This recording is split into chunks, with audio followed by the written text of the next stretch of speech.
Olá pessoal, tudo bem com vocês? Vamos então agora para o nosso terceiro exemplo, né, de questões, né, preparando para o ENAD, né, na disciplina de álgebra linear, certo? Então agora a gente vai falar um pouquinho de espaços vetoriais.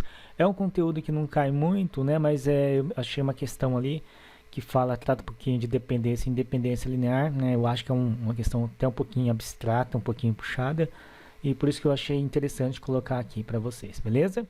Então vamos lá, uma questão envolvendo o conceito de conjuntos L e LD.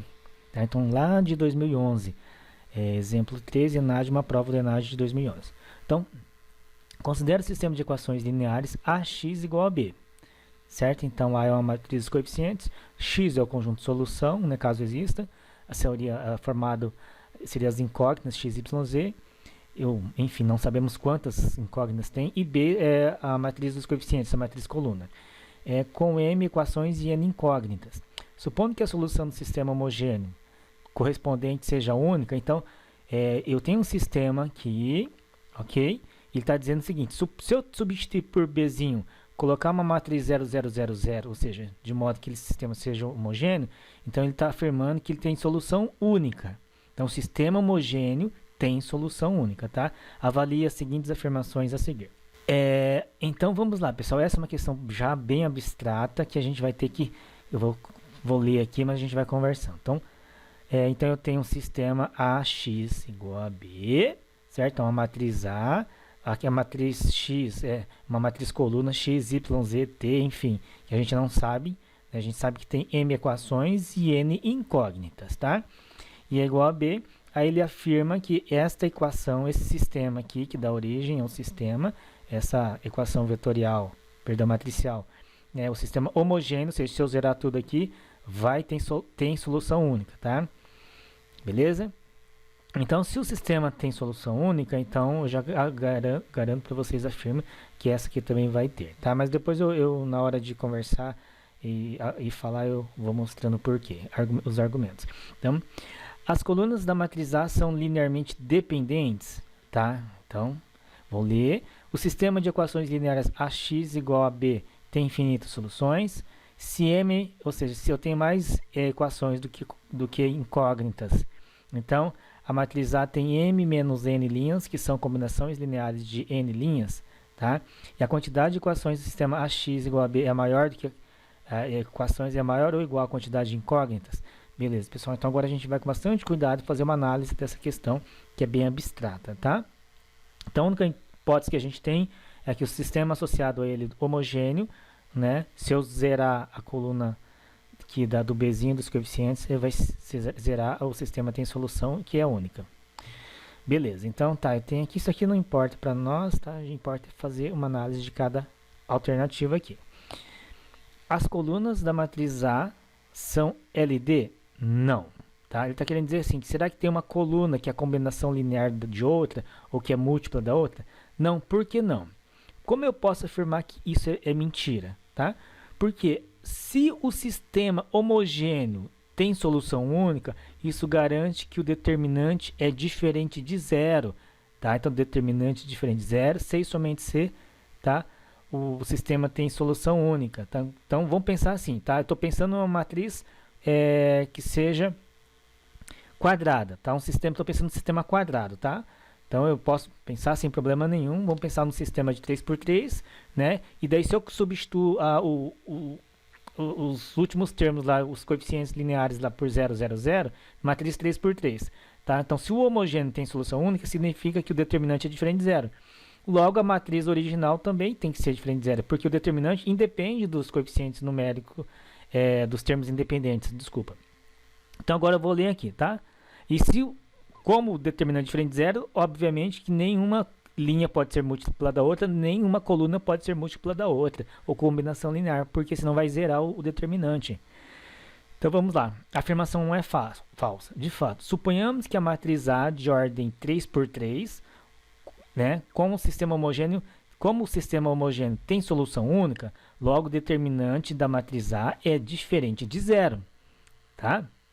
Então, se o determinante por quê? Se ele tem solução única, o determinante obrigatoriamente é diferente de zero, tá?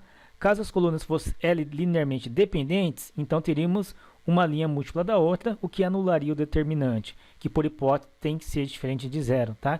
Então, como o sistema homogêneo tem solução única, isso garante que o determinante é diferente de zero e, portanto, a gente não pode ter nenhuma linha combinação linear de outra, nem uma coluna sendo combinação linear de outras, tá? Então, essa que é a questão, tá? Então, não podemos ter. Se fosse uma coluna ou uma linha LD em referente a outra, em relação a outra, o determinante daria zero. Bom, afirmação 2. Vamos ler primeiro aqui em cima. O sistema de equações AX igual a B tem infinitas soluções? Não. Por que não? Se o sistema homogêneo tem solução única, então o sistema original também só pode ser solução única. Tá? Então a afirmação 2 é falsa. Eu ilustrei um sistema de duas equações e duas incógnitas, cujo gráfico é uma reta, para ficar mais fácil para nós enxergarmos isso aqui. Então, eu vou ler aqui e depois eu comento. Se o sistema homogêneo tem solução única, 0, 0, então, geometricamente, o sistema original vai estar transladado mantendo a solução única num ponto α1, α2 e αn. Tá? Então, como a gente não sabe a dimensão, o valor de n, de m, n, quantas incógnitas, então a gente não... Estou generalizando, mas vamos pegar um exemplo bem mais fácil para a gente enxergar. Perceba que eu tenho um sisteminha aqui, com duas equações e duas incógnitas, cujos gráficos correspondentes são retas, e eles se cruzam em um único ponto, tá? Daí, a única maneira do homogêneo ter solução única, olha só, vou pegar essas daqui e vou transladar para a origem. Então, os coeficientes lineares vão igualar a zero, né? O intercepto do eixo y, tá? Então, coloquei aqui.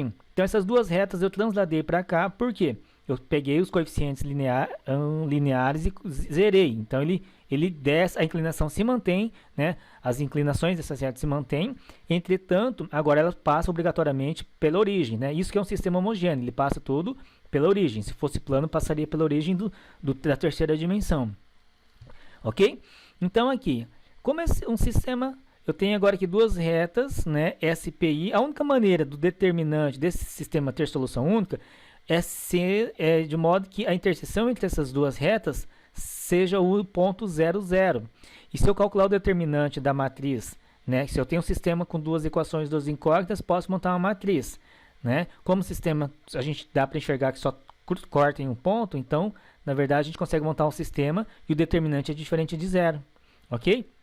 Então, se o determinante é diferente de zero, tem solução única, homogênea, logo, voltando aqui, então o sistema original também só pode ter solução única, tá? Não tem como ter infinitas soluções. Se fosse infinitas soluções, né, a gente não teria, no caso ele afirma que é a única solução, né? E a única maneira de ter infinitas soluções é se as duas retas fossem coincidentes, né?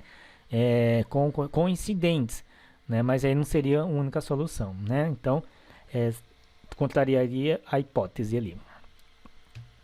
Ok? Então, tá aí. Vamos para a alternativa 3 agora. Afirmação 3. Aqui em cima, então. Se M é maior que N, então eu tenho mais equações do que incógnitas. Então, a matriz A, matriz dos coeficientes, tem M menos N linhas, que são combinação lineares de N linhas. Pior, pessoal, isso aqui tá certinho isso aqui, tá? Eu vou dizer porquê e vou tentar dar uns exemplos para a gente pensar um pouquinho melhor com carinho.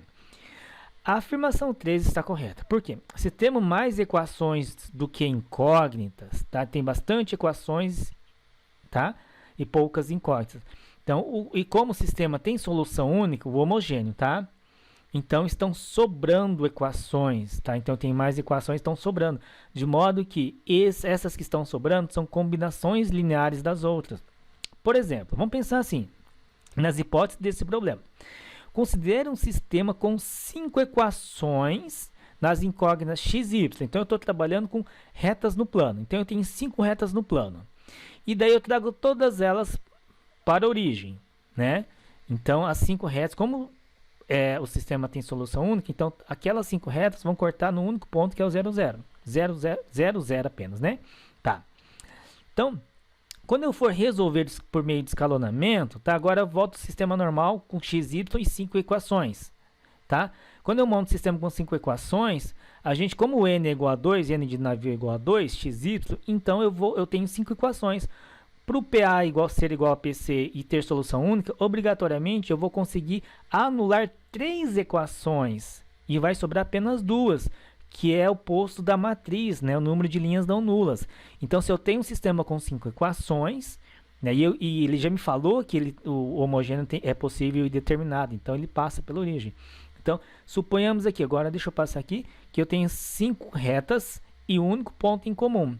Assim, devemos ter PA igual a PC igual a 2, ou seja, as 3 equações, tem 3 equações sobrando, que significa que elas são combinação linear das outras. Ou seja, no processo de escalonamento, conseguiremos anular 3 equações. No caso genérico, temos o que? M, que é o número de equações, e N, que é o número de incógnitas.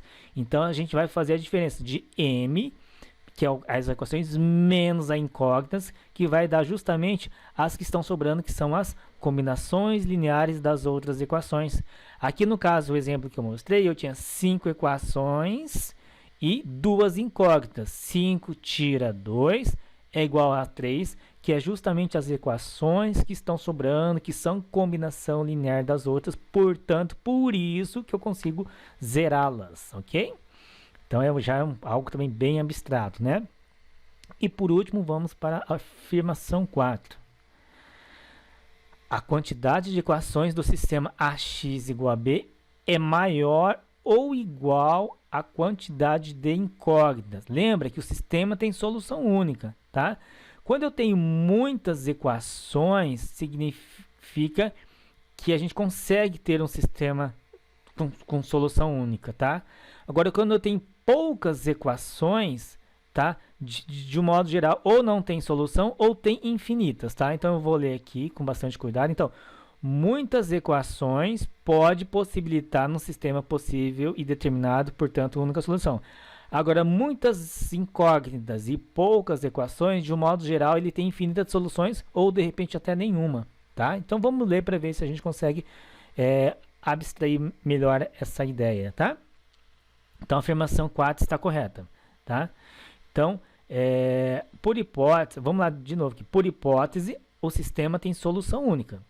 Então, o número de equações pode ser igual ao número de incógnitas. Beleza, o sistema quadrado. Ou é possível que tenha mais equações do que incógnitas. Por quê? A gente vai jogando fora as combinações lineares, tá? Pois no processo de escalonamento, podemos excluir as demais equações, que são combinação linear das m equações, de modo a obter PA igual a PC igual a N. Tá? Fato. Agora, por que eu quero que vocês entendam outra parte, que é mais para justificar essa primeira? Por outro lado, tá?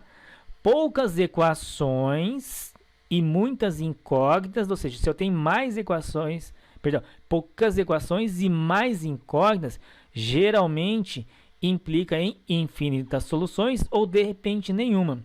Vamos pensar lá na terceira dimensão. Por exemplo, considere um sistema com 2 equações apenas, 2 equações e 3 incógnitas, ou seja, tem mais incógnitas do que equações. Geometricamente, eu tenho 2 planos na terceira dimensão. E quais são as possibilidades de interseção entre esses 2 planos na terceira dimensão? Ou eles são paralelos, no caso eu teria um sistema impossível, nenhuma solução, ou esses 2 planos se cortam, se cruzam sob uma única reta. E no caso aí, cada ponto da reta é a solução do sistema. Cada terno ordenado da reta da interseção, ele vai ser a solução do sistema e, portanto, é possível e indeterminado. Tá? Então, e em último caso, os 2 planos serem coincidentes, né? Então, esse sistema é possível e indeterminado também, né? Então, assim, portanto, se M de Maria é menor do que N de navio, ou seja, eu tenho menos equações do que incógnitas, então, com certeza, o PA vai ser menor do que N e o PC vai ser menor do que N, tá? Então, não tem como ter solução única, ok? Então, a única maneira de ter solução única é quando eu tiver mais equações do que incógnitas, tá certo? Porque, caso contrário, a gente não tem como ter solução única, tá? Sim, infinitas ou, de repente, nenhuma, se a interseção for vazia. beleza? Então, portanto, o sistema será possível e indeterminado ou impossível, no caso, menos equações do que incógnitas. É só pensar grandes.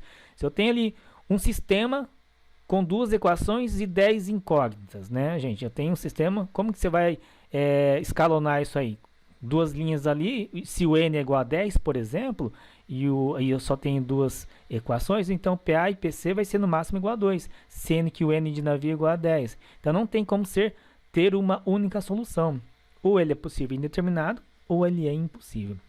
Também é uma questão, acho que bem, digamos, abstrata, complexa também, para a gente imaginar, mas espero que essas ideias aí, pelo menos geométricas, né, lembra de retas no sistema com 2 equações, lembrem de plano, talvez dessa forma ajude vocês a raciocinarem, né, para compreender e responder questões desse tipo aí, ok? Então é isso aí, pessoal, abraço e bons estudos e até a próxima, até o próximo quarto e último exemplo.